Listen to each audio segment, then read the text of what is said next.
This is Ben Davidson. This is Leighton Gray. This is Tanner Naday. This is Tom Luongo. This is Chuck Prodnick. This is Alex Kreiner. This is Jim St. Clair. Welcome to the Shaun Newman Podcast. Welcome to the podcast, folks. How's everybody's Monday morning going?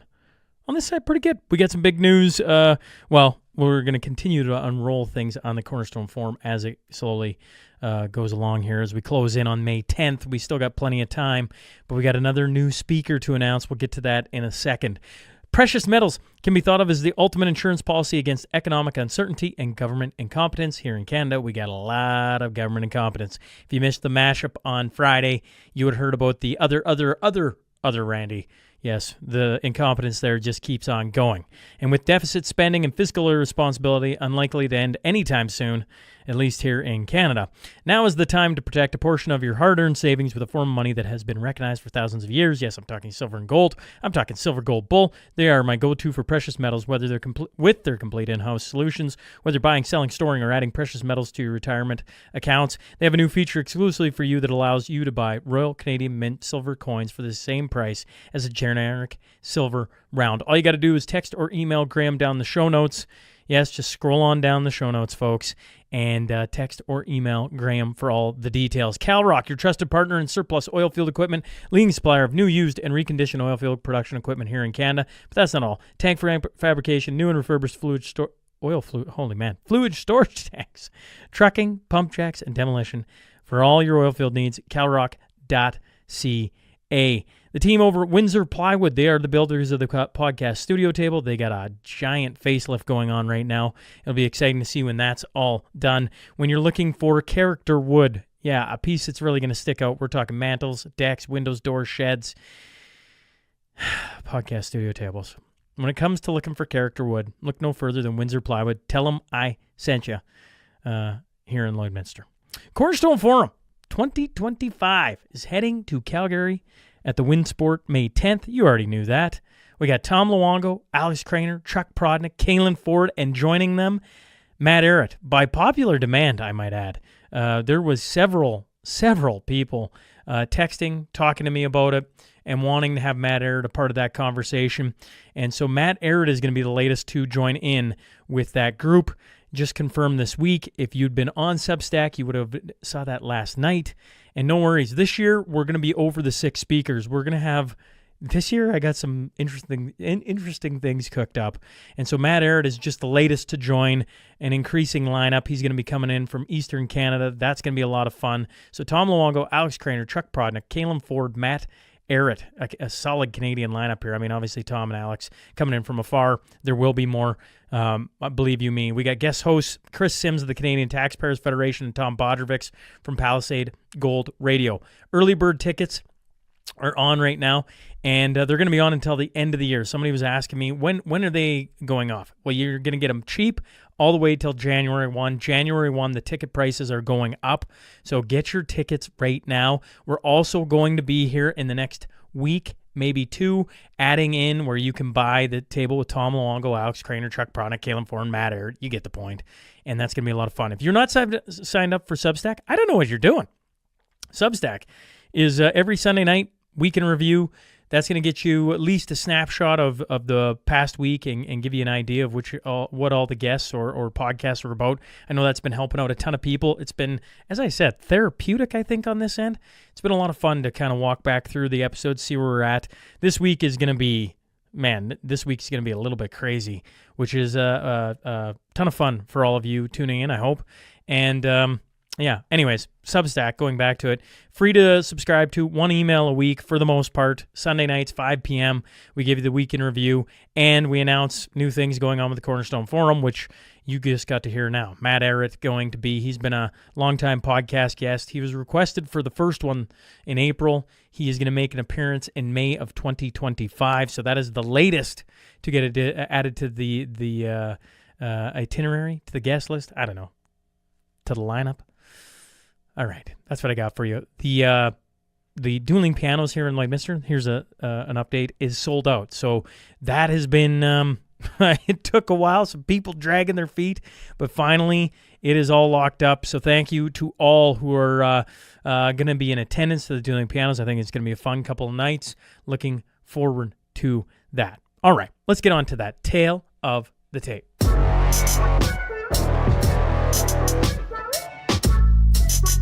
He's a neurosurgeon, quantum clinician, and author. He's studied light, water, and magnetism and their application to human health. I'm talking about Dr. Jack Kruse. So buckle up. Here we go.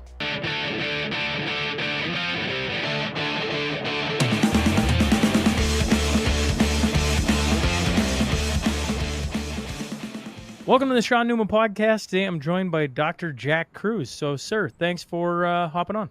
No problem, anytime. Now, as I was telling you before we started, we got a snowstorm happening here, and I'm looking in your backyard going, how's El Salvador? Well, right now it's nice. I mean, we had a rainstorm last night. I got my guy out here, Will, is cleaning up all the shit that fell off the trees and the bamboo. But this morning it's sunny. You can see the volcanoes all there. There's the Pacific Ocean. Okay. It's the temperature right now. I'd say it's probably about 80 Fahrenheit, and the humidity is not terribly bad. Probably like maybe 40-50%. It's cool. Not a lot of wind, which is unusual because we usually get wind this time of the year. UV index is supposed to go up to between 11 and 13 today. So my life is substantially better than yours. Well, I don't know, unless you love the snow, it's I grew up in it. You can keep it. The only time I want to see it is for the 2 days around Christmas, and then you can keep it all you want. Well, I grew up on skates, so some with the snow comes ice, and I enjoy that. Now, how long have you been living in El Salvador? 4 years. What do you, the first thing I really, paid attention to out of El Salvador is when Tucker Carlson had the president on. And obviously he's made headlines in different ways. What over the last 4 years? I mean, obviously. Or Bukele? Sorry? Tucker or Bukele? Tucker Okay. Carlson. Yeah. I get news. I'm just wondering who you were referencing. I didn't know if you were talking about Bukele or Tucker. Tucker. Well, I don't know. It seems like El Salvador is going to be a destination of choice here if it already isn't. And I guess a guy sitting there for 4 years, I was just wondering, is that the case? Oh, I mean, if you understand kind of what has happened here, and you understand, the ethos around decentralization, some of the things that I've done, and I'm assuming that you probably don't know what I've done with the president down here. I actually wrote a constitutional medical freedom amendment for him 18 months ago that is about decentralized medicine. It's actually about getting through a lot of the pitfalls of the modern environment, that fostered some of the bad medicine, some of the chronic disease epidemics, and most recently also covered a lot of the stuff related to the COVID nightmare that everybody went through. And when I first came here, though, the story for me was I've been a Bitcoiner since 2013, and you can tell from the hat.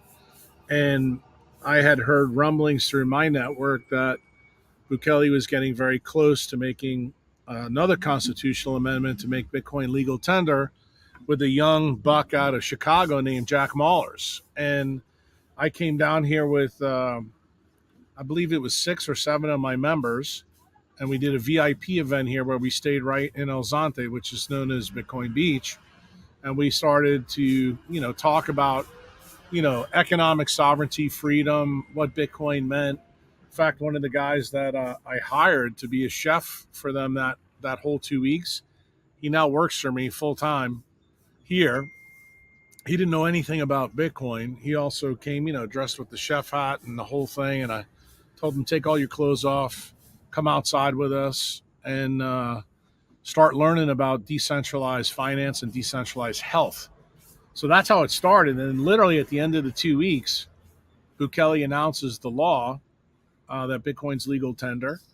And ever since that day, this small little country, which is the size of probably the state of South Carolina in the United States, has seen an economic boom. Not only was it good for the economics, but it was great for the people here, because about 2 to 3 months after the Bitcoin law goes in, Bukele changes something else.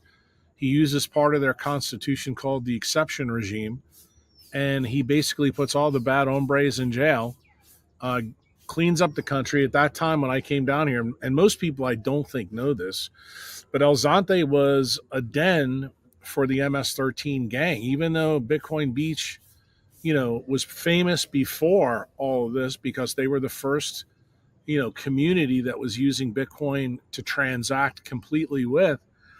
Bukele decided to make this, the way the government would do business down here, using both American money and Bitcoin. Why? Because they no longer use their own currency because of their civil war that happened in the 80s that the United States, started effectively. And long story short, when he puts the bad guys in jail, the most amazing thing happens is that the extortion that was going on, because this was murder capital of the world, everybody got a raise in their salary of about $300 a month because the bad guys were in jail. So that helped the local inflation rate. People really, it made a huge difference, because that was like getting a 30% raise, because most people here make about $1,000 every month. And then when the bad guys started getting put in jail, people from Canada, people from the United States, people from Australia said, well, you need to come over and check this out. And the tourism fueled an economic boom. And 4 years ago, people on Wall Street talking about how El Salvador is on life support. They were dead. It's kind of like, patients in the ICU that are getting ready to be intubated in COVID. And the next thing you know, the bonds are being talked about on CNBC, that they're going to go bankrupt. So now we can fast forward to now. Now, El Salvador has over $500 million of Bitcoin on their balance sheet. There's economic boom here is unbelievable. The tourism is off the charts. People are coming here because they want personal sovereignty and personal freedom. People are interested in seeing what else Bukele is going to decentralize now that he's decentralized, finance here. And he's giving freedom back to the people, which is decidedly different than what's happening in the United States, and especially in your country, in Canada. And the thing is, when you see a trend that mimics what we saw with George Washington 250 years ago, that kind of gets your attention. It got mine 4 years ago. And yeah, you may say that it may have been dangerous for me to come down at that time, but literally from that 2-week visit, my son was here with me, and so was my nurse that you spoke with. And I said, I think I'm going to buy the place that we had the VIP event in. And I tried to purchase it, but unfortunately, through some nefarious things that happened with some of the people in the Bitcoin community in El Zante, I didn't get that property. But it turned out it was kind of a good mistake, because I got this property. And then I also bought a property at the beach. And to say, not only was it a good investment, but it was probably the best thing that could have happened for how my life has changed in the last 18 months, because I've gotten a lot more politically active. And the interesting thing is, I'm an apolitical guy. I could care less about politics prior to, I'd say, the last 18 months. And how did I get drawn into that? Actually, it was my nurse and me sitting down with one of my members, Rick Rubin, to do a podcast to try to teach another guy you may have heard of, Andrew Huberman, some of the things that that he may not have learned at, the prestigious Stanford University or the Stanford, Research Institute.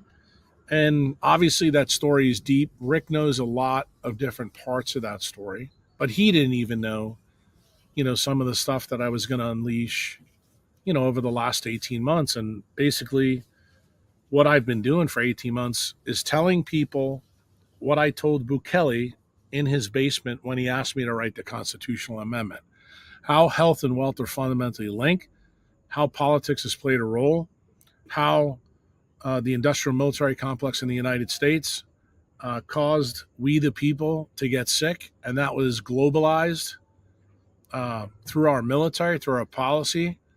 How the history books that were written by the victors of World War I and World War II really weren't true, and how it links to probably my mentor in the health space, which is a guy named Robert O. Becker. And Becker was a twice nominated Nobel Prize candidate. He was an orthopedic surgeon who studied limb regeneration and the electronic control system of mammals, amphibians, and that such, and why he got canceled by the industrial military complex in 1977.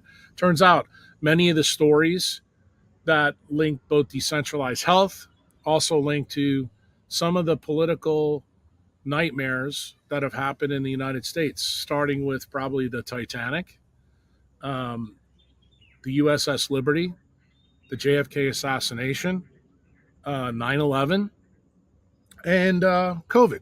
They're all fundamentally linked. And, when you hear a story like I'm laying out for you, you're like, there's no freaking way. There's no way all these things are tied together.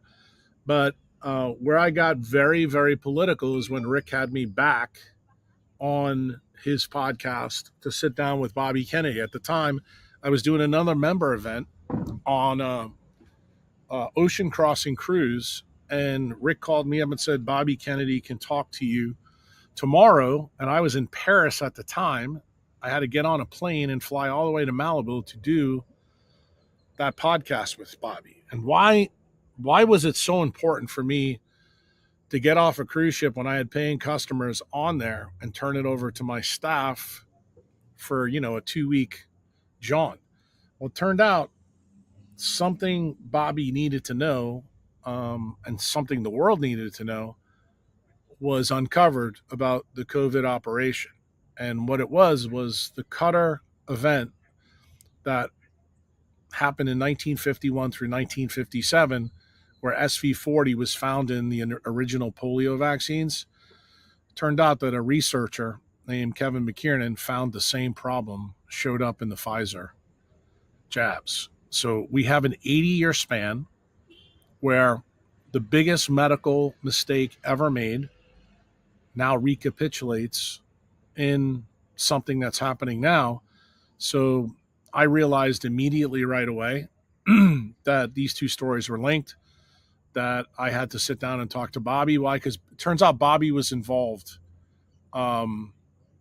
with that original event, and he didn't know that he was involved. And I explained to him in the Tetragrammaton podcast with Rick Rubin how he was involved in it.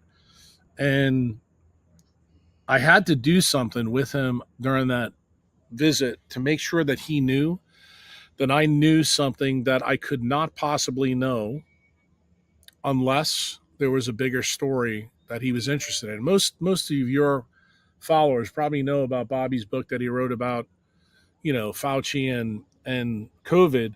That story really went from Fort Detrick all the way to today. It didn't go beyond Fort Detrick. So that podcast that I did with Rick and Bobby goes all the way back to Bernice Eddy, goes all the way back to the David Ferry murder that was tied to his uncle's murder and eventually was tied to his dad's murder. And when Bobby heard that day that SV40 was in COVID, you could see his face almost drop. He's like, how do you know this? And I told him about the story about Kevin McKiernan, that he took 2 expired vials from 2 lots of COVID vaccines and decided to do testing on them. He actually did genetic sequencing. And for those people in your audience who think, that Kevin McKiernan is a fly-by-night guy, he worked with Craig Ventnor on the Human Genome Project. This guy is an absolute rock star in terms of what his field is. But why don't any of you guys know about his skill set is because when he left and got disillusioned with Craig Ventnor as a transhumanist, he decided to take his skill set to the medicinal cannabis space. And he started to sequence genomes for weed all over the world and put those genomes on the internet. And he was actually scrubbed by Big Pharma for doing such. Why? Because Big Pharma doesn't want that information on there. They would rather sell you drugs. So Kevin, of course, has been someone who knows that the system is really a giant club that we're not in, kind of like Carlin told us a long time ago. And Kevin sequenced those 2 vials and found that the SV40 promoter was in it, and that was not disclosed to the FDA. He posted the information very publicly on Twitter, and you can only imagine the opposite side. That's the uniparty side. That means the rhinos and the DNC went absolutely nuts. One of their main protectors is a molecular virologist at the University of South Carolina named Philip Buchholz. Philip Buchholz said, I'm going to end this nonsense once and for all. I'm going to do the same test that Kevin did and prove that he's wrong. So he did, and guess what he wound up doing? He proved Kevin correct. So now we have 2 confirmations of this issue.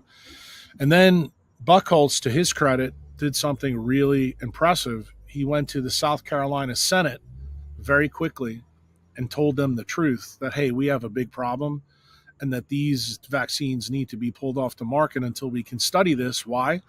Because the implications of Kevin's work mean that, and this, just so you and I are clear, this is 2 years ago. Okay, this is not now. We've known about this for a long time.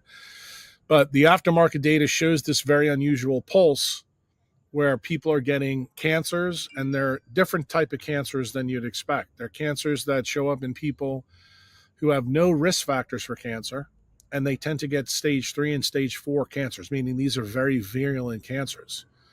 If you know the story of SV40, it makes complete sense why that would happen. And then there's other pulses. One of the big pulses is clotting in the central nervous system. I'm a neurosurgeon, so I know about this because on an average trauma night call, I was effectively retired by COVID because I didn't need to work. But what did I do? I went back into the hospitals in COVID just to do trauma call, to see what was going on in the ICUs, to see what was going on in the centralized system. And what did I find? Every week that I was on, I had averaged 13 blood clots in the brain of different ways. Most of them didn't make any sense. And they were almost always in people who took the jab. The other interesting thing is we started to see a lot of problems with kidney problems, especially the people that had the clots. And then we started to see problems with rhabdomyolysis. Now, the story you were told in the United States and you were told in Canada at that time was it was the fatties that were dying. Well, it turns out now, 4 years later, we know that was bullshit too. It was actually, bullshit propaganda by all of the public health people in all the countries that you know about, because the people who are dying are the people who are fit, the people who lift weights, the people that go to gyms. The people that died in the hospitals were the people that actually got Fauci's drugs, the recommended drugs, and not the drugs that they should have gotten. And those were the people that were also intubated in ICUs.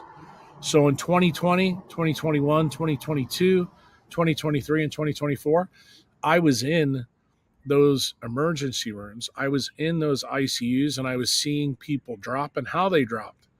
And I kept looking at the data, and I knew that the data that was coming from the government didn't match what I was seeing in hospitals.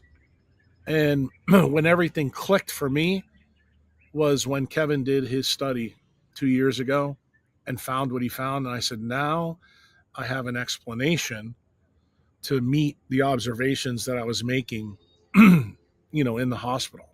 And I was very quiet about what I was seeing because of the situation that I've, released on a lot of other podcasts now, because you're a little bit late to Jack Kruse's game. But I told people that there's a big story here that starts with Becker, that ties to this polio story, that ties to the industrial military complex, that this is a bioweapons program that started in the 1950s.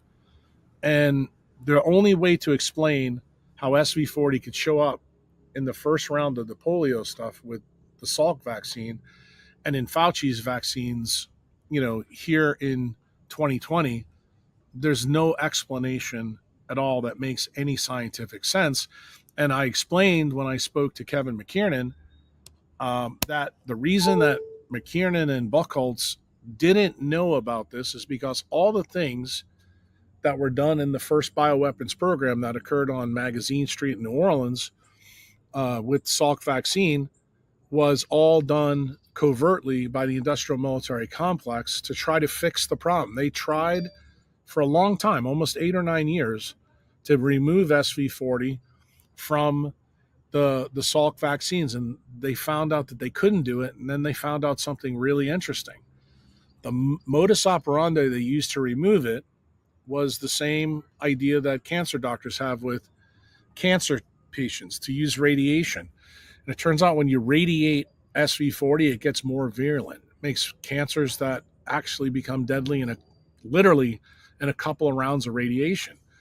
And just like the U.S. government always does, there's a utopian way to do things and then a dystopian way to do it.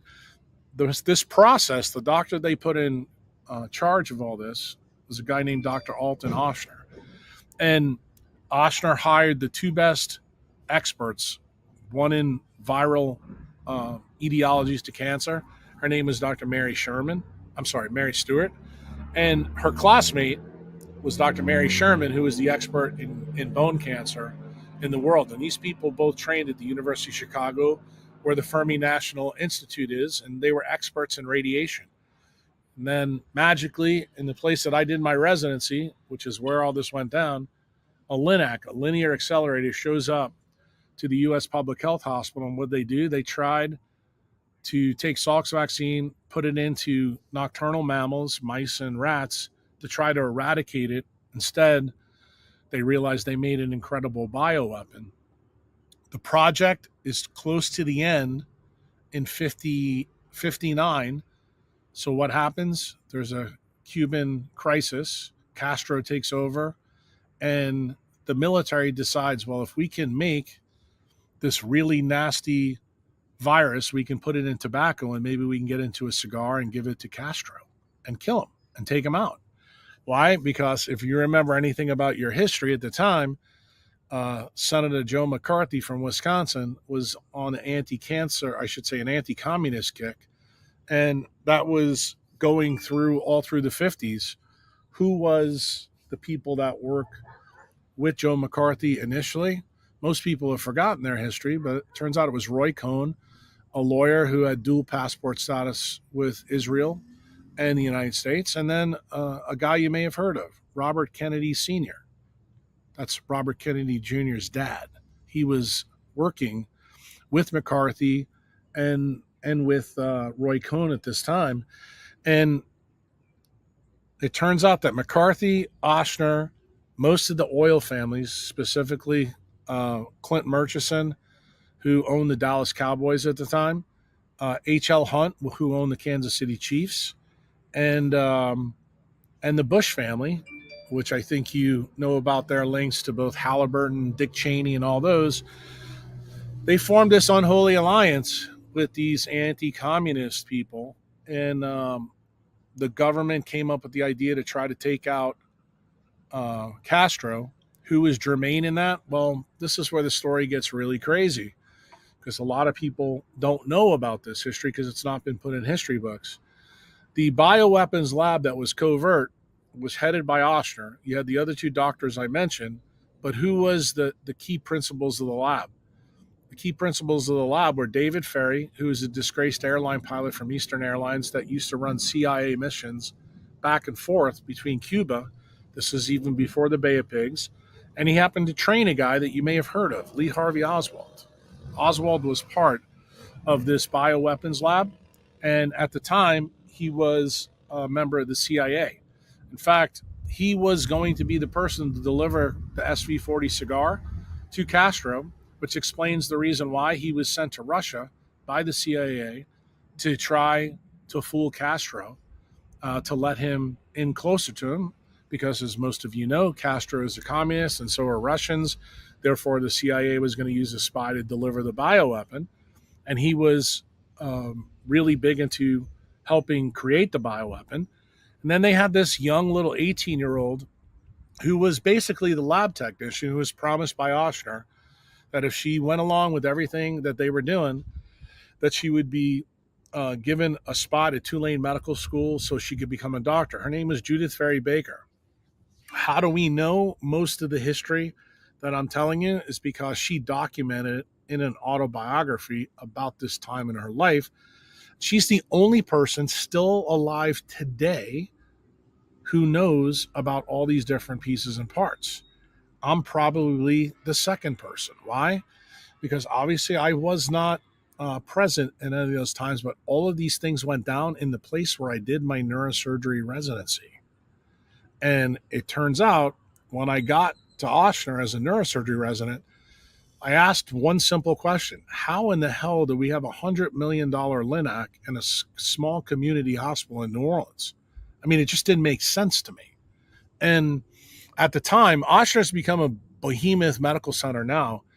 But back in this time, late 80s, early 90s, it wasn't. It was just a regular community hospital in New Orleans. So I started to ask questions, and let's just put it this way. The questions got stimulated because during my first year of my residency, a famous movie producer named Oliver Stone was making a movie you may have heard about called JFK. And then it got even crazier that one of my ER nurses, her name was Virginia Garrison. She was a ER nurse at Charity Hospital.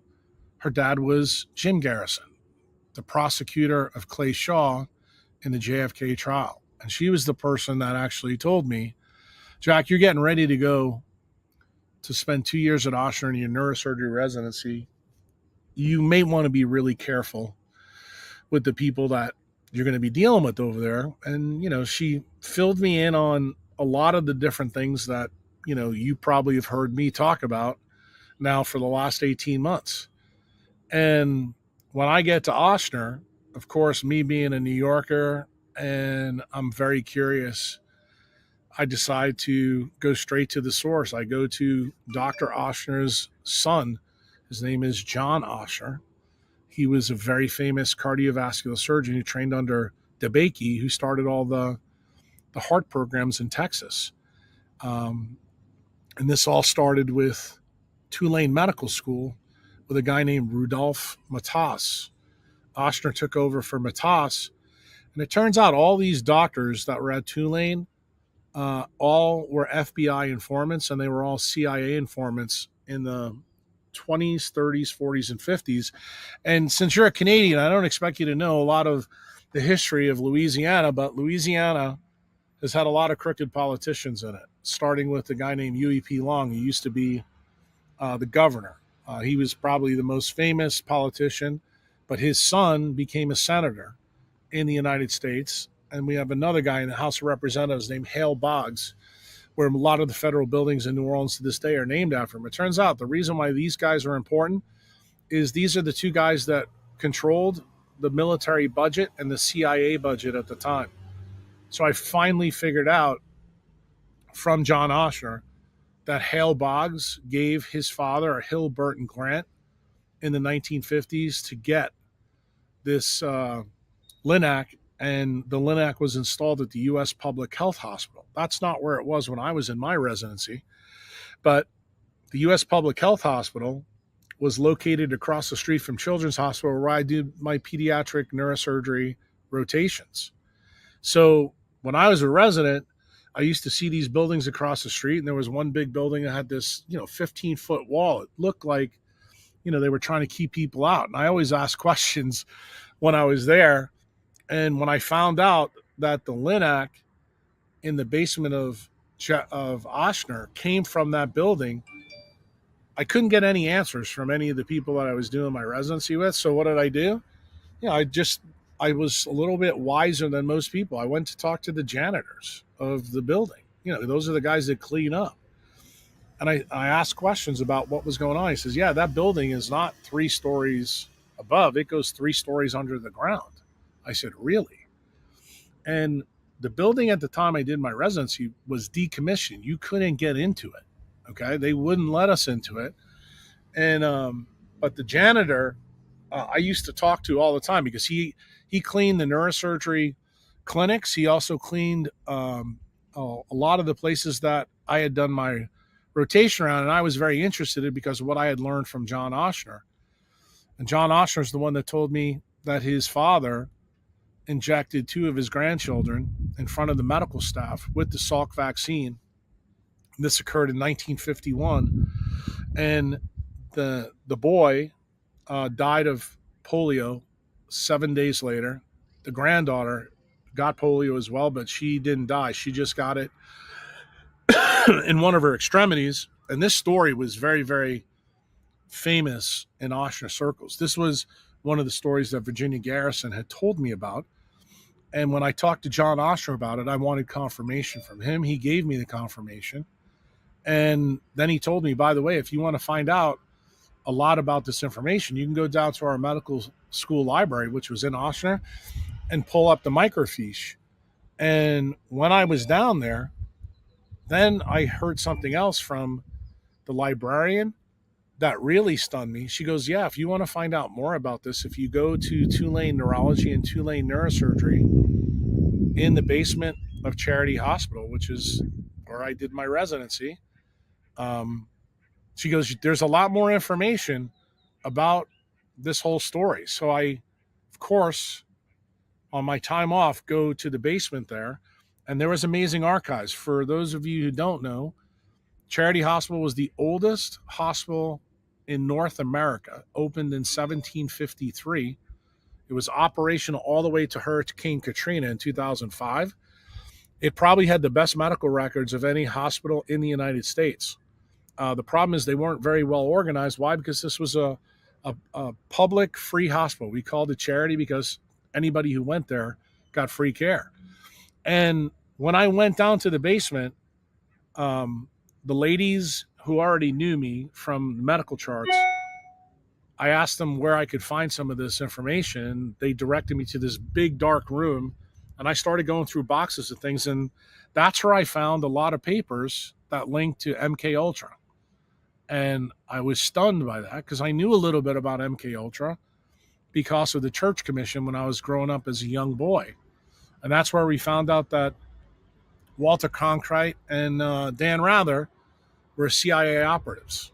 And I knew that this was really important because Dan Rather was one of the beat reporters that was in Dallas the day that JFK got shot. And it turned out that Dan Rather lied to the American public when he talked about how Zapruder's, I should say the head of JFK moved when he was shot.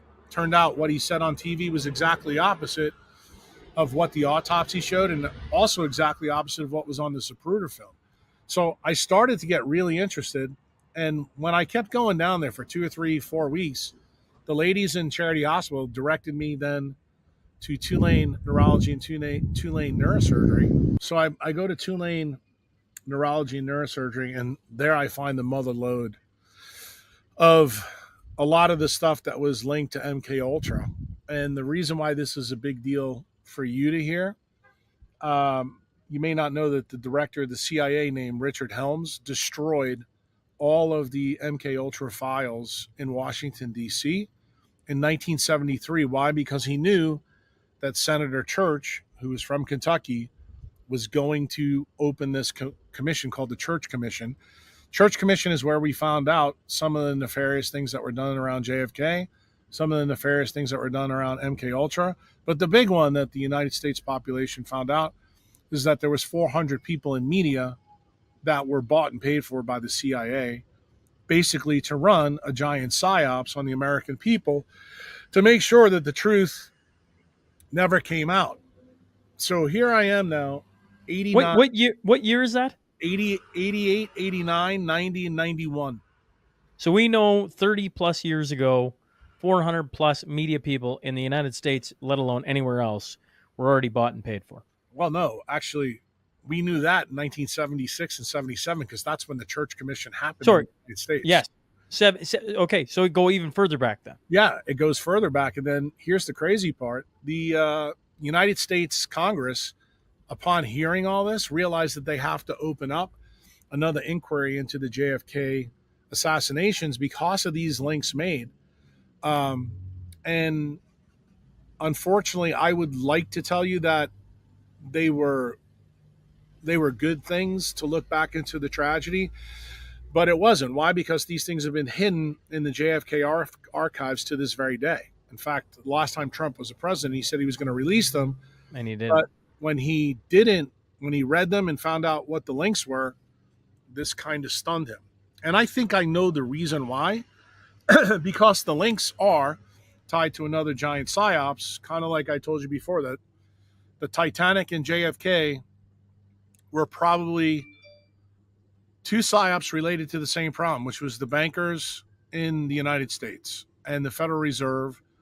This was really a story about money, and it turns out the bankers are the ones that funded the industrial military complex. And those guys specifically, when I use the term intelligence, I'm talking about FBI, CIA, and the Mossad, okay? MI6 for the UK is a little bit different. But those three people are synonymous in the United States. And the reason why is people need to remember how Israel becomes a country, where it starts. It starts on November 2nd, 1917, with something called the Balfour Declaration, written by King George and the Rothschilds. And basically, in World War II, because remember, this is in the middle of World War II, right at the end, Palestine was a property of imperialism of the Ottoman Empire. The Brits defeat the Ottomans, the Ottoman Empire, in World War I, and they get Israel. Then it's not called Israel, it's called Palestine.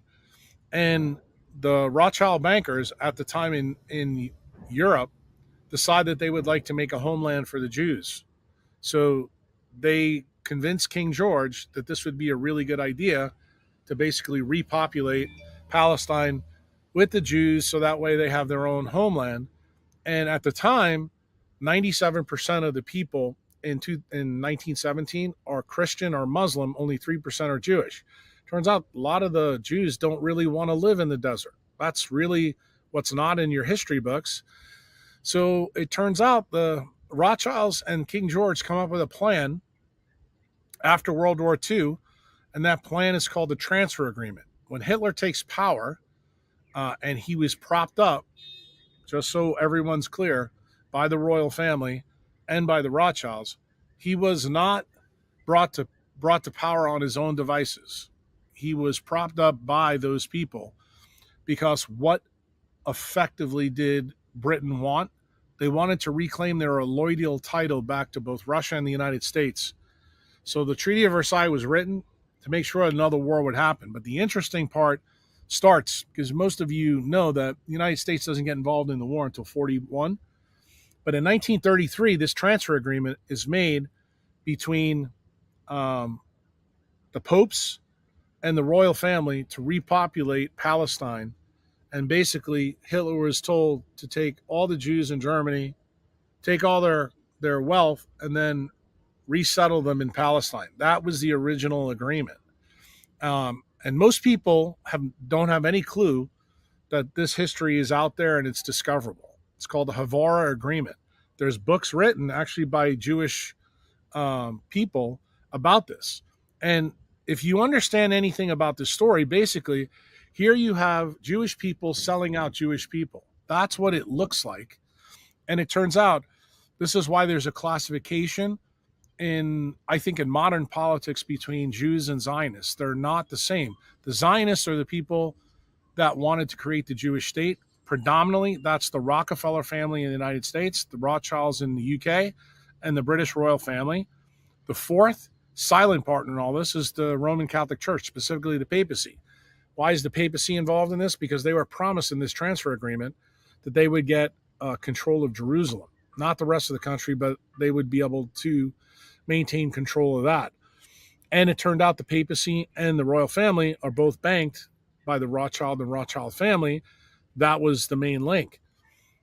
The story gets really crazy in after the war in 1945, the guy that ran the Manhattan Project is a guy named General Grose. General Grose is kind of lost to history for most people, but he ran the biggest industrial project ever in the United States history, where he took a guy that was a member of the Council of Foreign Relations that you may have heard of named Allen Dulles.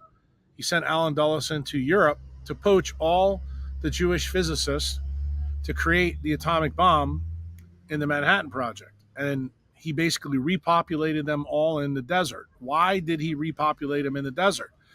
Well, it turned out the Germans wanted to know why the Americans were taking all these Jewish scientists from Europe and bringing them to the States.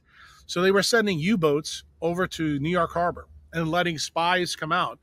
And if you know anything about the history of the war, at this time, the United States Pacific Fleet is decimated at Pearl Harbor. They barely made it out of Midway in the Pacific, and everybody else was in Europe fighting, the main front of the Germans. So there was nobody left really to patrol home. So Groves comes up with the idea, why don't we talk to the people that patrol the docks in the Brooklyn Navy yards where these people are believed to come on? And he tells FDR, go talk to Meyer Lansky. Meyer Lansky is a famous Jewish mobster who came over in the 1911s, 1920s, very good friends with the Bronfman family, of the liquor people. And you should know that because they live up in Canada. That's where their empire really is. And FDR says to Meyer Lansky, we'd like you to patrol the docks with the Italian mob because we know that you guys control that. And what we're specifically interested in is finding any of these German spies. So Lansky famously says to FDR, yeah, we'd be more than happy to help you, but you're going to have to let my partner in crime go from a maximum security prison to a minimum security prison. So, in fact, General Groves and FDR actually do that. And they make this deal with the devil, but guess what? The deal pays off for the United States government almost immediately. Lansky finds 19 spies in the Brooklyn Navy yards. 18 of them are slaughtered, but there's one guy that's not. And that one guy is named Dr. Kurt Plotner. Kurt Plotner is who I talked about in the Danny Jones podcast. He is where MK Ultra begins, okay? I found out all of this in the basement of Charity Hospital, where the original paperwork was still remaining. It wasn't destroyed like it was in D.C. And the interesting part of Plotner's story, he tells Lansky what he finds, and then Lansky immediately turns this over to the Americans, but then he also turns it over to the Israeli, and remember, they're not Israel yet, but it's the Jewish state intelligence community that's coming together that's actually working with the United States government to build this bomb in Los Alamos. And Lansky tells both of them the same information. This information goes back to the United States, and what do they start to do?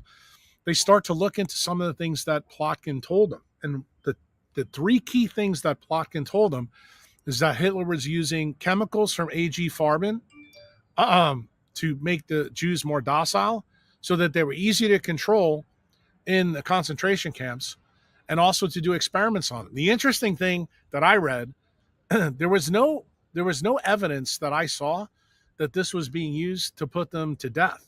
This was more to make them more docile to do a transfer, later on. And there wasn't a lot of war stuff there, but it was a very interesting discussion. And what they talked about were three main chemicals: fluoride, Mexican peyote, and LSD.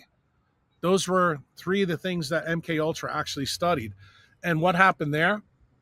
Allen Dulles, through another project called Operation Paperclip. Most people who know the history of the CIA know that Paperclip, and they believe that Paperclip began after the war. It turns out it wasn't true. How we got all the Jewish scientists to go to Los Alamos was actually the original Operation Paperclip story. And it continued on after the war, because that's when we brought 200,000 German Nazi folks to the United States. Most people know about Werner von Braun with the rocket and all that stuff that eventually today becomes SpaceX and NASA. But people don't realize the other thing about these 200,000 people they bring in, they immediately get populated in all these colleges all over the United States. Hopkins, Stanford, University of Chicago, Harvard University, Yale. And what eventually happens as this program develops, because we're in the 40s now, eventually General Groves leaves the military because he's forced out by Eisenhower. And a lot of it has to do with 2 bombs that were dropped that didn't need to be dropped. Eisenhower was vehement after FDR died that Groves was a problem. He got rid of him. And what did Groves do? He forms an unholy alliance with Meyer Lansky, Murder Inc., and the industrial players that are present in Texas and California to create the industrial military complex outside the United States military. And he starts that with 2 companies. One is called Remington Rand, who was the #1 arms producer for World War II. And the other company eventually is named Burroughs. And Burroughs is an electronics outfit that makes machines. Didn't make much sense to a lot of people, but Groves is operating here from 47 through about 61 outside. Lansky sets Groves up, and eventually he meets Howard Hughes. And then the rest is history. That's when you get Grumman. That's when you get Raytheon. That's when you get all the big players. What happens with Groves' original plan? The original plan is Burroughs joins with Remington Rand and becomes a company you may have heard of, Sperry. It's the first computer company ever in the United States. Sperry next changes its name to Unisys. What does Unisys do? It actually creates 46 supercomputers that are eventually sold back to the United States military. Well, in 1958, General Eisenhower realizes he made probably the biggest mistake of his life by putting Groves outside the military so he couldn't watch him. And what changes his tune? In 1957, Sputnik gets released by the Russians up into space, and immediately Eisenhower brings Groves flunkies back in. In 1958, those flunkies are called DARPA. Okay? So DARPA comes back into the United States. It's basically the same setup as the Manhattan Project, where you have scientists that are placed in silos. In the Manhattan Project, the silos were only 10 deep. In DARPA, it's now 120 different areas. And the scientists are isolated so that you never know what anybody else is doing. Why is that important for you to understand? Well, again, it goes back to that story I told you about utopia and dystopia. And it started with Groves. Groves realized through his work with a guy named Rabi, R-A-B-I, and Glenn Seaborg, who wins the Nobel Prize for discovering plutonium, that we can make the most energy-dense nuclear reaction if we use thorium. And General Groves makes the decision that we should not go that route. Why? Because when you use thorium nuclear reactor, it makes no plutonium, so you can't make nuclear weapons. So instead, we make the decision very early on in the bomb creation that we're going to use fissionable uranium-233 and uranium-235. Why? Because you make small amounts of plutonium to create nuclear weapons. Not only can you use it for electricity production in a nuclear power plant, but you can also make things that the military need. That is the key decision that actually changes really the rest of the world. If we had went the thorium route, many of the things that are happening today in current events probably never happen. But this is the utopian and dystopian choice that people made. It's the same choice that happened with SV40. And you'll see certain things are good, but there's other things that are bad. And the industrial military complex is always looking for their own angle. And once that decision's made, the Nuclear Regulatory Commission is made, the Atomic Commission is made. These commissions are all stacked with these 200,000 people that they brought over from Germany who were Jewish, and they were all in all the physics departments, all in these universities I told you about. This didn't extend just to physics. These people were involved in biotechnology. They were involved in big pharma. They were involved in drug development. And the biggest area they were involved with is actually technology. And this is where General Grose basically creates Silicon Valley. And then you have a retooling in the 50s and 60s when the transistor is found and we learn about semiconduction. This is where Becker comes into the story. Becker starts to do his work on limb regeneration in the 1950s through the 60s, and he finds out there's a DC electric system that controls mammalian regeneration. The government, specifically DARPA, gets very interested in this through the U.S. Navy, and they hire Becker to start doing a whole bunch of different experiments. And this is merged with their knowledge that they get from MK Ultra. They put one of these doctors who they brought in Operation Paperclip over, that's Sidney Gottlieb. Gottlieb morphs the program from drugs to wired technology to wireless technology, because what's developing at the same time is the story I just told you with Grose and semiconductors, silicon semiconductors. It's happening all at the same time. And the computer becomes a big deal because we're trying to catch up in the space mission because the Russians beat us there first.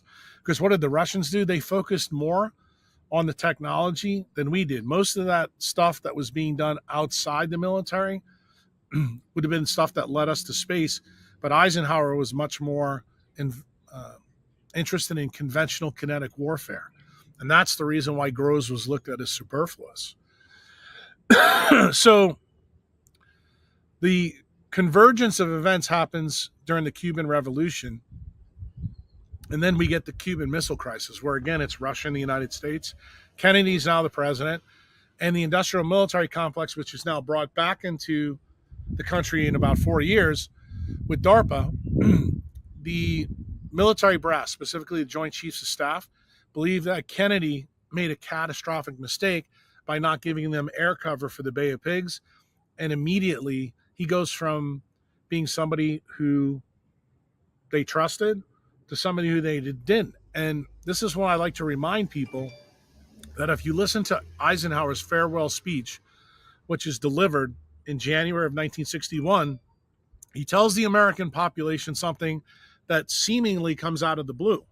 But now that I'm discussing this with you, maybe you'll realize that it really wasn't out of the blue. He tells people that the industrial military complex is the biggest risk to the American population. Why? Because from 1958 to 1961, he saw exactly what they were capable of doing. And it turned out this is the group of people that are now in Washington, D.C., who make a decision to assassinate a duly elected president because they didn't like what he did. And ultimately, the choice from 1959 through 1963 is, do we take out Castro or do we take out Kennedy first? And it turns out Kennedy does a couple of things that actually cast the die to him. And when I did the Danny Jones podcast, this is where it got murky for a lot of people, because he didn't want to go down this trap door, because it's a trap door that, I have to tell you, explains a lot of the things that are going on in politics now. Like, if you say anything against the Mossad, the state of Israel, you get branded as an anti-Semite. But I look at it a little bit differently. When another country affects our policy, it should be fair game that we criticize them, okay? It doesn't mean we're anti-Semites. It means that we have a duty to, we the people in the United States, and actually the rest of the world, to let people know what is going on. And the reason why this nuclear story is a big deal, when Eisenhower is the president and JFK is in the Senate at the time, he's a senator from Boston, there is a big belief between Eisenhower and Kennedy. Remember, they're in two different parties. Eisenhower's a Republican and Kennedy's a Democrat, about non-nuclear proliferation. In other words, Eisenhower and Kennedy do not want nuclear weapons going anywhere else. Who is the group of people that are jonesing for nuclear weapons all through the 50s and into the 60s? Israel. David Ben-Gurion, the Israeli prime minister. He wants nuclear weapons, and he wants them in a bad way. Why? Because he's got a desert country that's surrounded by Arabs, meaning their arch enemies. And he knows that he needs to have the best weaponry in the world so that he can make sure that the Mossad and the Israeli Defense Forces are armed to the teeth so they can fend off any of the problems they have. Now, remember where we are now. This is 59 to 61. This is before the 7-day war. What do we know about Ben-Gurion's actions in 1947 and 48? If you think the genocide in Gaza started this, in 2024 with this bullshit in October, you'd be wrong. Ben-Gurion started it in 1947. That was the first, how shall we say, ethnic cleansing.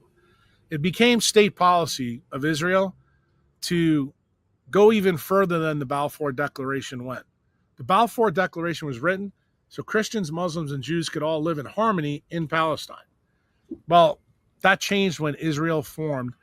And the Zionists, that's the Rockefellers, the Rothschilds, and every Israeli prime minister since David Ben-Gurion has a different idea. They want Israel to be only Jew, and that's it, nothing else.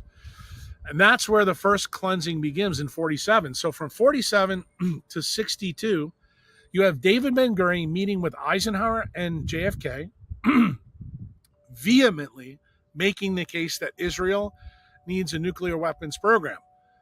So what does Eisenhower and JFK find out at this time frame while all this other shit's going on? They find out about this nuclear reactor called Dimona. And Dimona is where the French are helping the Israelis build a nuclear power plant so that they can make electricity, okay?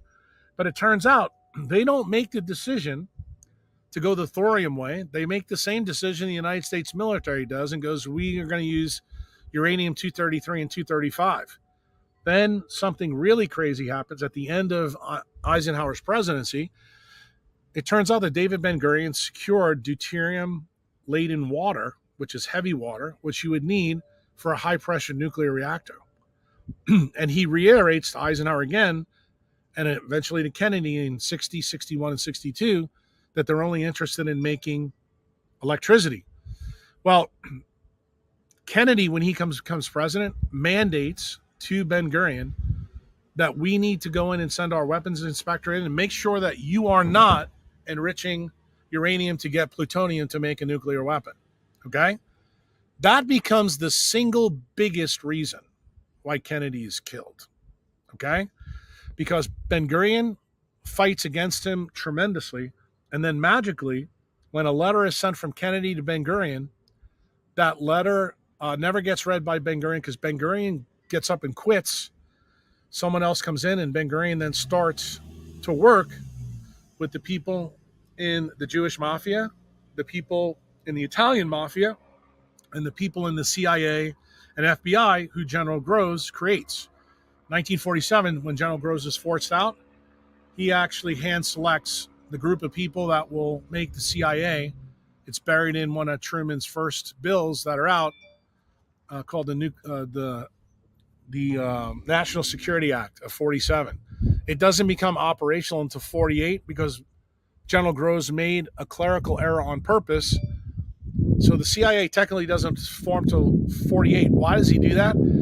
He needs about a year and a half to get all his financing in order from Meyer Lansky and from Howard Hughes and all that to get the companies up and running that eventually will form our industrial military complex. He's very successful. Look, he already built a bomb. He already showed you he's got the chops to do some really big things. Well, trust me, this guy was a machine. And this is where Grose industrial military players and the Israelis start to work in unison. And the interesting issue for the JFK event, everybody tried to figure out that looks around the JFK event, why was the CIA unsuccessful 7 or 8 times taking Kennedy out? Well, it turns out one of the guys that was involved in this, which is Santo Trafficante, became friends with Castro, and they found out after the casino business went boom in 59 in Cuba that drugs were a way better way to launder money because the money was much greater. So Trafficante forms a deal with Castro, and who knows about this because Santo Trafficante works with Meyer Lansky. So what do they default to? They default to laundering drugs. And Meyer Lansky is not about killing Kennedy. He was not interested in this at all. He thought it was bad for business, but he's still the bank account for Murder Inc. and also for General Groves and a lot of the industrial military players. When the Bay of Pigs happens, eventually the die is cast. Then the issue happens with Kennedy not selling the Israelis any type of nuclear fuel. And you know what the history is of 1963. What happens immediately after that? LBJ comes in. The executive order ending the Vietnam War is turned back on. LBJ sends the industrial military guys to do Vietnam. The other thing that's changed is magically some plutonium goes missing, about 90 kilograms, in a place called Numek in Pennsylvania. And the Israelis get nuclear weapons. And nobody says anything about this in 1965, including LBJ. Then something crazy happens that is actually the precursor for 9/11. 1967, USS Liberty, brand new spy boat that the United States puts right next to Israel and Egypt in 1967 to monitor the 7-day war. Remember I told you the story about Ben Gurion in 47 with the Gaza? Well, the 7-day war is the second part of this play. They go in, and this ship, the USS Liberty, has unbelievable capabilities because it can connect with satellites, and they're collecting all the data real time of the Israelis doing ethnic cleansing. Guess what happens in 1967 that the United States government, Israel, didn't anticipate?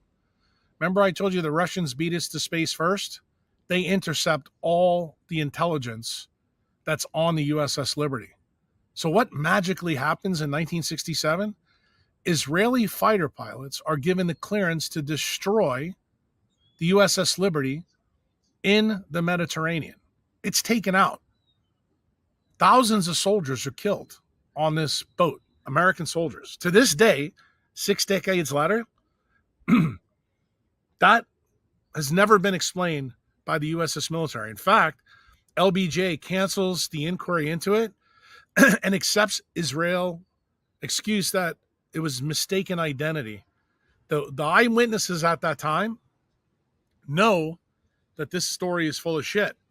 But the reason why is because this is the second time now the Israelis have gone in, and the Americans allowed them to shoot their own boat down to the ground and kill Americans. So this is the first time the industrial military complex, first they kill a president, then they kill American soldiers because they use them as human shields to protect their partners. That's exactly what happens in 9/11. That is the reason why when Jeffrey Epstein is arrested much later, in his mantle above his living room is a picture of Bill Clinton in Monica Lewinsky's dress wearing red shoes. The red shoes link to papacy. The blue dress is the Democrats and Monica Lewinsky that were behind this, but Bill Clinton's in it because he was captured by the Israeli intelligence agencies, the CIA and the FBI. Guess what's in the bedroom? The bedroom has a picture of George Bush, red background, throwing planes into a building. This is in Epstein's bedroom. That is the story, real story of 9/11. It is basically another tale that the U.S. Liberty is. The 3,000 people, 3,000 plus people that were killed on 9/11 were killed for two main reasons. They were killed so that we could get the Patriot Act in the United States to set up the surveillance state. This is where we get to Google and their story and all the new industrial military players. But what's the other thing? They needed another way to launder money. They had to create more money. The Iran-Contra affair in the mid-'80s with Oliver North, Poindexter, and all that, basically at global scale created the drug war. The United States made tons of money doing that to fund covert operations. But that morphs into 9/11 because what do? They use put options on United Airlines and 30 other countries. They make huge amounts of money. This is done through a place called Alex Brown Associates, which is eventually bought by Deutsche Bank. That also is put to the shelf. There's massive amounts of money made. And, all these stories are out.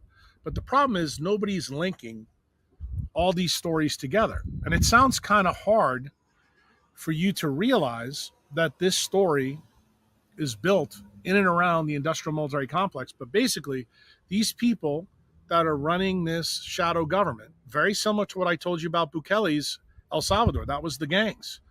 Once you eliminate the gangs, El Salvador becomes a paradise. What the next president of the United States needs to do is it needs to eliminate our shadow government, which is the industrial military complex. Here's the problem. Both presidents, whether it be Harris or Trump, are linked in big ways to this industrial military complex. So you may be able to take out pieces and parts, but one of the biggest industrial military players right now that I'm concerned with is Peter Thiel, who's a Trump supporter, but he basically created J.D. Vance as a senator, and now J.D. Vance is the vice president. Why can I give some plausible deniability to Trump? J.D. Vance is the perfect person to pick as a vice president. Why? Because remember, the industrial military complex tried to assassinate Trump twice. Okay? No question about that they tried to do that. So Trump picks J.D. Vance. Why? Because he's more unsavory to the people that tried to assassinate him than not. Because if you kill Trump, you get stuck with J.D. Vance, which may cause a lot of different problems for a lot of the different players that are involved here. So for Trump's survivability, it was brilliant. Most people don't know he actually tried to pick RFK to be the vice president twice, and he was rebuffed twice. Why? Because I think Bobby Kennedy knows that he's also on the kill list. Okay? And we talked about that at my podcast that I did with Rick Rubin and Bobby on Tetragrammaton. So when you come up to speed now, you realize we have a vice presidential candidate that has questionable background. We have Peter Thiel and Sergey Brin backing him. We have Rocket Man that is doing lots of good things. I mean, he's protected the First Amendment. In my opinion, he got Trump elected.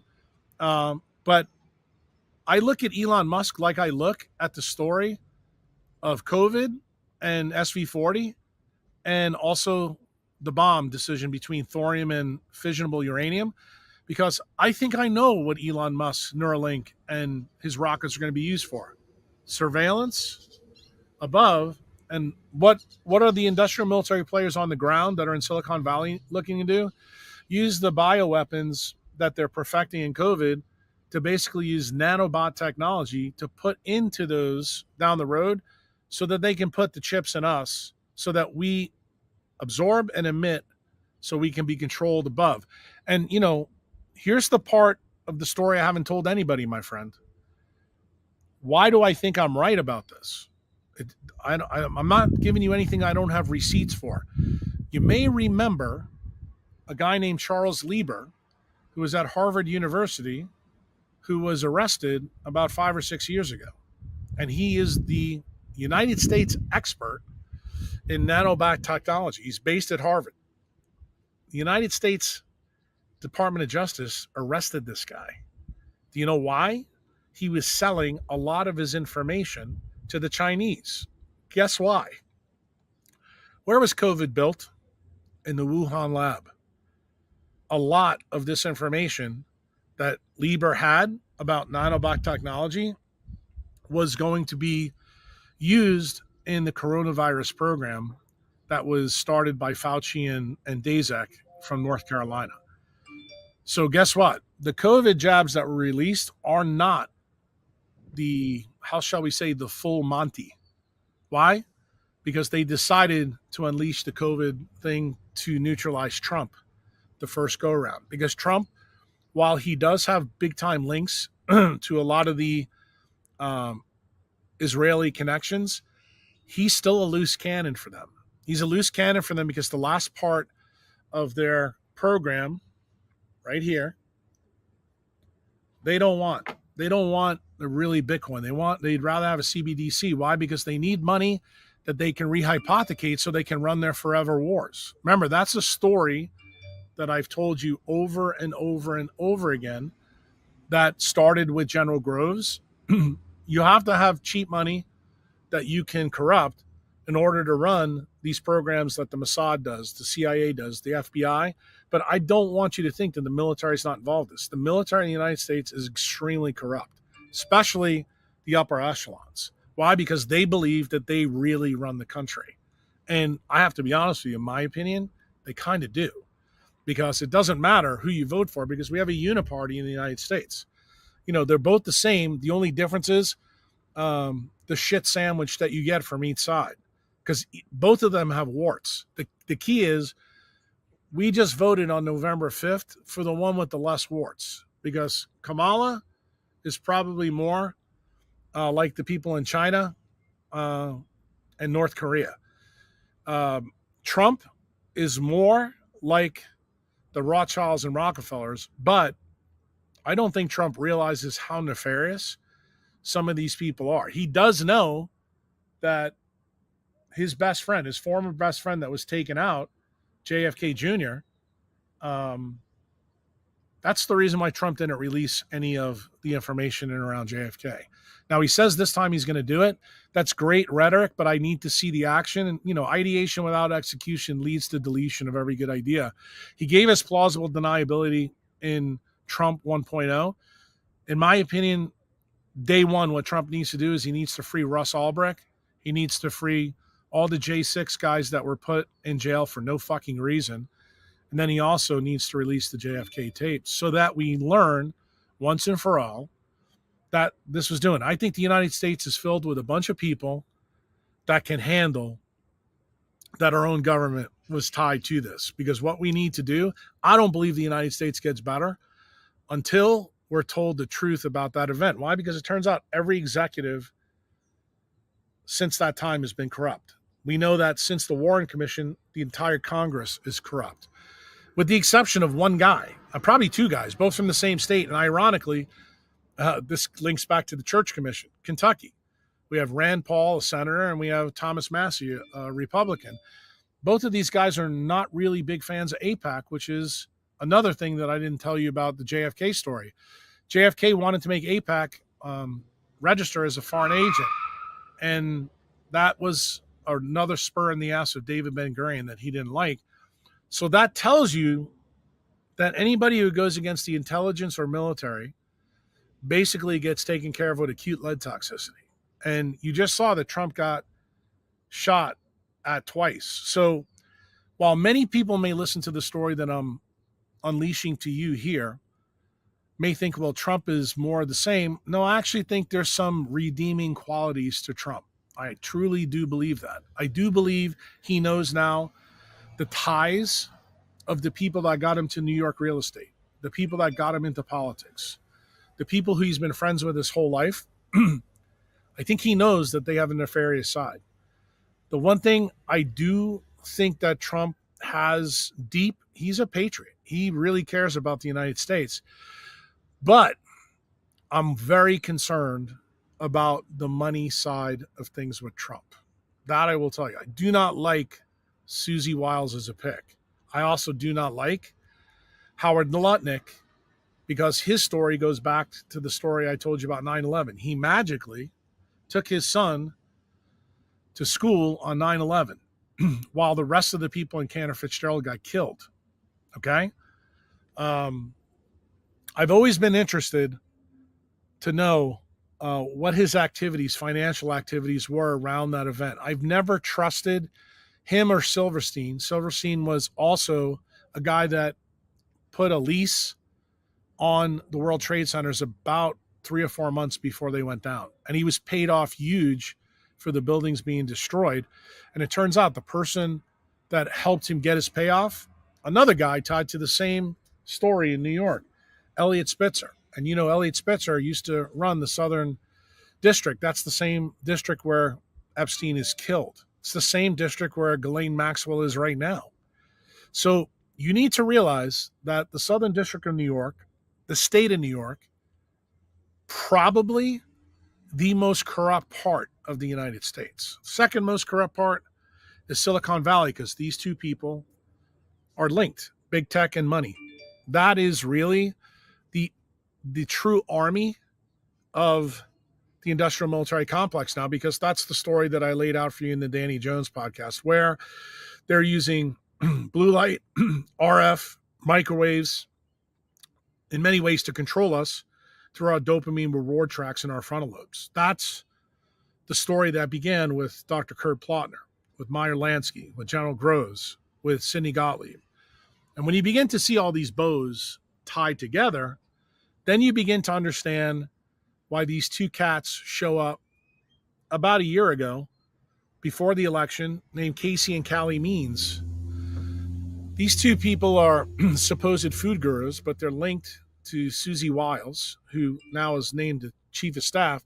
And these food gurus are using the Hegelian dialect to try to focus on food and not technology as the cause. In fact, it gets really bad for the doctor, Casey Means. She went to Stanford Medical School. Remember I told you Stanford is linked to this whole thing. Who did she intern with before she went to medical school? Ann Wojcicki, the former ex-wife of Sergey Brin, who owns what? 23andMe.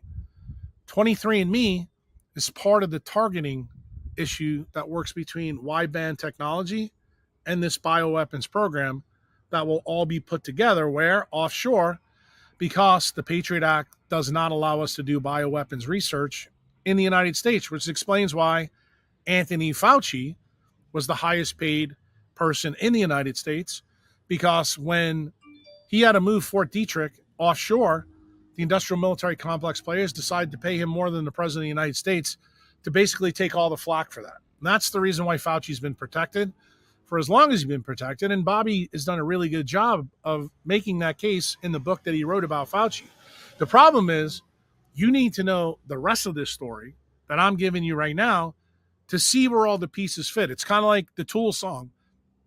I know how we fell apart because I know where the pieces fit, but you get this Casey and Callie Means to come in and try to convince the American populace, let's not give Trump too much shit about Operation Warp Speed, because he's the one that actually started this shitstorm. And I think that they wrongly felt that Trump's election would be harmed if he got linked to the vaccine story. And that's if he had to talk about warp speed. Absolutely. There's no question. And I think that's the reason why Casey and Callie Means, appeared like an asteroid that took out the dinosaurs. They show up on Rogan with no issues at all. And it just made no sense, because we have doctors that have been talking about food for literally 50 years. It goes back to Robert Atkins. It goes back to Lauren Cordain in the paleo community. And the thing that I think these two think we're dumbasses about, that you want to make Kellogg's and Fruit Loops, the enemy. People aren't dying from Fruit Loops and Kellogg's, okay? People are dying because your country and my country, we're mandated to take shots that had SV40 in it and have DNA plasmids in it. That's the real story. That's where people are dying at record rates the last 3 or 4 years, not Fruit Loops. And forgive me, Jack. This has been, the first Danny Jones was the podcast that you keep referencing. If people haven't gone and listened to that, they really should. And the thing about it was, in today's world, podcast listeners listen to things on 1.5 speed, 2 speed, whatever speed they pick. And the way I'll get through the old airwaves to people is I had to listen to it on 1 speed, and I had to keep stopping it and going back and re-listening to parts, because I'm like, it happens. But very rarely does it happen where I get caught off guard over and over and over again. And you did that several times to where I'm like, got to go sit and listen to that. One of the things that sticks out to me is El Salvador. I'm sitting here and I'm like, okay, so everybody stares at the United States and how it's it's the Rome that's falling down. It's on the cycle down, and it's falling apart. And can Trump save it? Can Trump not save it? On and on and on. This uniparty on and on. And I go, wait a second. What is it like? Where does Bukele stand on COVID, on the vaccines? Like, where does, because El Salvador seems like Bitcoin. You bring that up at the start of the story. Uh-huh. You talk about like I should have referenced when I was talking Tucker Carlson. I meant the Tucker Carlson interview with Bukele and how much it Right. stood out to me because I'm told these politicians do not exist. We can't exist like this. Then you go listen to Bukele and I'm like, oh my God, this guy exists. This place exists. They're arresting people. They're getting things done. They're attracting people. It seems like they're doing all the right things. I full story. I stare at El Salvador and I just go, this seems like it shouldn't exist on the planet, and yet there you are, and there it's sitting. Yeah, well, it shouldn't because guess what? The first thing that Bukele did, like I told you, he actually fixed the money. Now, in Bitcoin parlance, what we always say: if you fix the money, you fix the world. Well, Bukele fundamentally believes that. But let me tell you a little bit of background story that ties to what I just told you for the last hour and 20 minutes. So Bukele sees me tweeting. And, if you follow me on Twitter at all, you know that I have a pretty sharp tongue and my mouth's not a bakery and I go after everybody. And everybody else is getting canceled, but Jack's not. And Bukele sends his administration out and go, find out about this guy. Why is he able to say the things that he's doing and get away with it? So I get invited to a Palestra Society event, which basically is Bukele's political party brings people with good ideas down. You would probably consider it like TED Talks, but these are held in private. No one knows about them. You have to have a personal invitation. And the topic of my talk that time, this is now 2 years ago, was 20 things El Salvador needs to do to fix themselves and decentralize health. So I give this talk, and this is the funny part of the story. There was rules in place, Chatham rules, that we could not talk about any of these things publicly. And we're not allowed to film anything. And don't you think that the Bukele administration and the people that put this event on, because they moved my talk from the first day all the way to the last day. Why? Because during the meeting, I started calling out every person who had a new idea and basically saying this is bullshit, and I gave the people the reason why. And, I thought for the first 2 days, these people are going to hate my guts because I was going after them like a great white shark goes after a baby seal. And it turned out they loved it. Every time they said something, they'd hand me the mic, and I would give them my talk and my 2 cents on it. So the last day, I'm the last speaker, and I totally retooled my talk, and I told the guy that was putting it on, who works for the administration, I said, I want you to start the talk with a YouTube video of Depeche Mode, the policy of truth. I'm going to tell you exactly how we got where we got and why we need to do these 20 things. So I give them an abridged version of what I just gave you, the 120 or hour and 20 minutes we've been talking. And then I give them the 20 things that they can do. Well, it turns out the president's brother is sitting in the front row. And he's writing all this stuff down. And right after the talk, all these guys that I got finished ripping their heads off, they're up giving me a standing ovation for what I said. And I told them that we needed a constitutional amendment in the United States to stop the things that happen with the Titanic, with the USS Liberty, with 9/11, with JFK. And I told them that I envision some way down the road, this will eventually happen. So I get tapped on the shoulder and I talk to the president's brother for almost, I'm going to tell you, it was probably 3 hours that day and then 5 hours the next day. At the end of the 5 hours, he goes, I want you to be ready in 24 to 48 hours to go talk to my brother. I was like, okay. He goes, you're only going to get a half an hour. He goes, but you basically have to tell my brother in a half hour what you just told us in this 2-hour talk.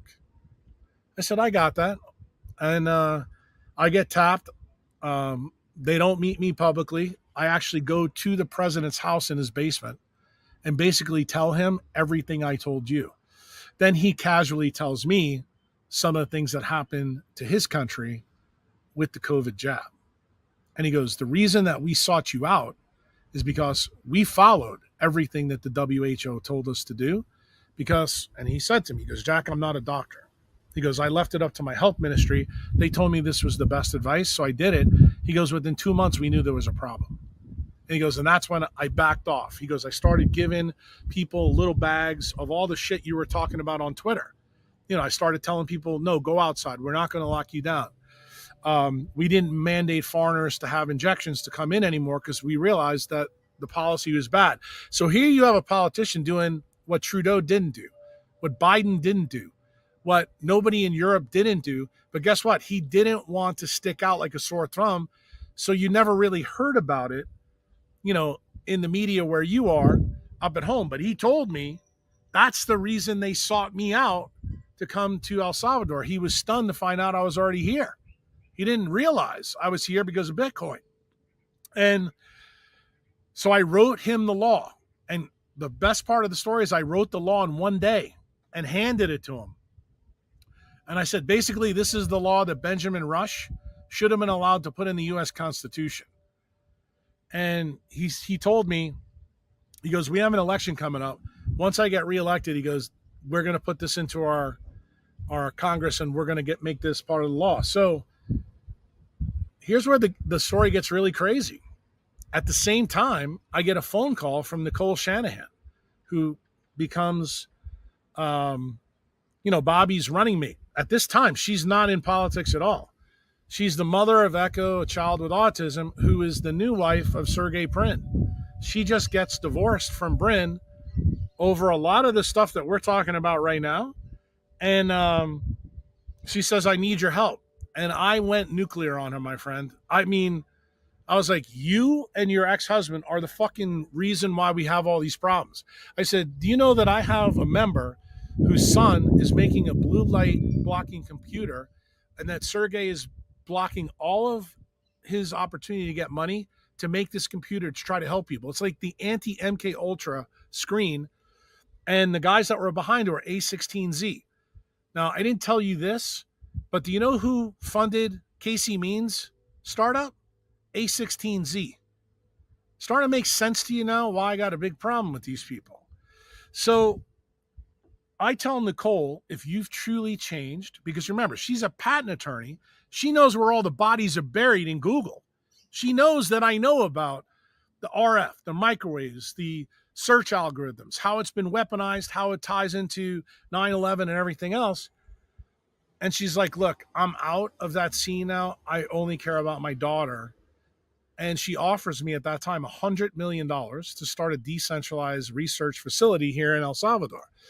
And I tell her in classic Jack Kruse form, you can take your money and shove it up your ass because I don't trust you. I said, you want to do something with that money? I want you to save Ange and Kata's daylight computer. So she does that. She actually funds him and keeps him going. So that's the first computer ever made in the world that doesn't have a blue lit screen that can harm you. Then the second thing she does, I point her to University of Texas at Austin. I said, there's a guy there named Francisco Gonzalez Lima, who is probably one of the guys that doesn't have his head up his ass. He does a lot of work on photobiomodulation, which is red light therapy, and diseases. I said, get him to do a study on red light and autism, because that's how the pathway needs to start. And I said, I'll make a deal with you. If you donate that money to those two causes, I'll write you a treatise on where I think Echo's autism really comes from. So she does. She invests the money, and I write a blog called Quantum Engineering 45 on Patreon about how melanopsin, blue light toxicity, ties to the autism epidemic. Ties to the story that I told you in the first hour and a half that we've been talking about. And she is stunned by this. She couldn't believe it. And things begin to happen. Nicole turns out, as you know, to be a big DNC person. She wants Bobby to run. She connects me with Bobby and says, look, I want you and Bobby to talk about vaccines on Rick's podcast. And she doesn't say it like that, but she says, do you have a podcast that you could do this that wouldn't be cancelable? I said, yeah, Rick's podcast, there's no way anybody's canceling Rick Rubin. So that's how the Bobby Kennedy thing comes together. And here's the crazy part of the story. I send Bobby the law. Like, I tell Bobby Kennedy's healthcare attorney, whose name is Aaron Siri, that I wrote this law for Bukele. Aaron says to me, can you send it to us? I said, I have to get clearance from the president first. So I asked Bukele, and Bukele said, yes, you can share it. So I send the law to Aaron and Bobby. Bobby calls me up and keeps me on the phone for probably an hour and a half at this time. Bobby tells me famously, he goes, if I gave this law to Ron DeSantis, remember, this is how early it is. DeSantis is still in the game before Trump. Because if I gave this law to Ron DeSantis, he couldn't even pass this in Florida. He goes, that's how encompassing this is. So Aaron calls me back, and they think that I want their help in formatting the law to get it passed in El Salvador. And I'm like, guys, hold my beer. Bukele's already going to get this passed. This is like, he's got 95% of his Congress. This is not an issue to get this constitutional amendment in. And then I get a call from Bobby about 4 to 6 weeks later. He goes, hey, do you think they would let us use 4 pages of the law for our platform? Then magically, this is when you start hearing about MAHA. This is when you start hearing about mitochondrial medicine. This is when you start hearing all the things that, you know, he's become famous for the last year and a half.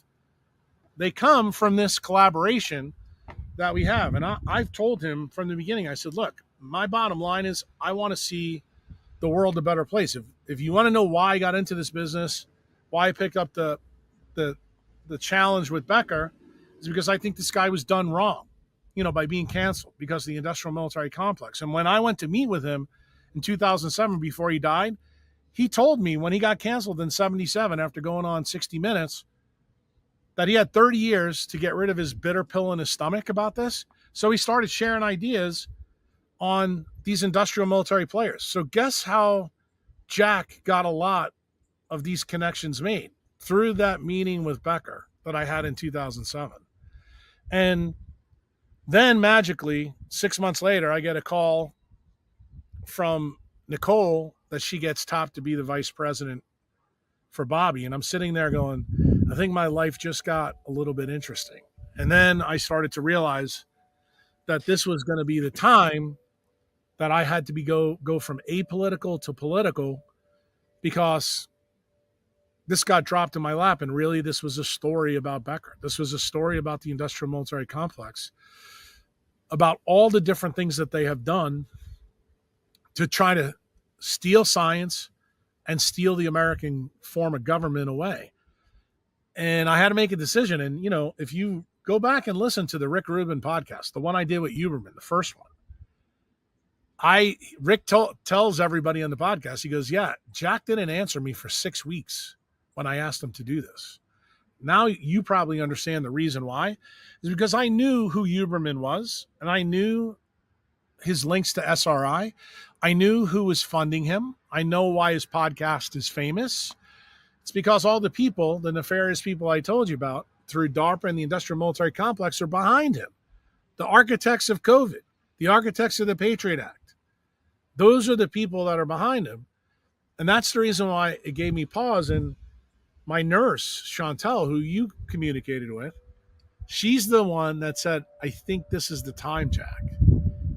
I think this is the time that you need to kind of go out and tell everybody the story. And I was like, I don't know if this is it. I think what I can do is I can go out and tell them the science part of this, which is POMC, which is the parts that Becker missed, but it's also the parts that MK Ultra, the SRI people, and the brain health people weaponized. So that's what I did. And then it's more through every podcast since then, where I gave you a little bit more and a little bit more and a little bit more. And like, well, here, Jack, I gotta let. I'm pretty sure our time comes up at the top of the hour, so I want to be really cognizant of that. I would go. What I'm like is, what I want to do is I just want to have you back on, because I want to go back and re-listen to this. I know the audience is going to listen to it, and then there's going to be 5-10 more questions come.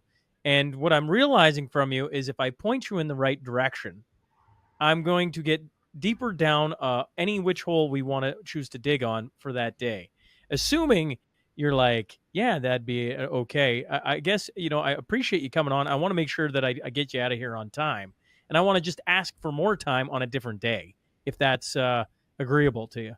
It just depends on my schedule. Like I said, you connect with Chantel, and she's the one that controls my life. Fair enough. Well, if Chantel's listening, that's exactly what I'm going to do. I appreciate you hopping on today and doing this, and hopefully we'll get another chat in the future.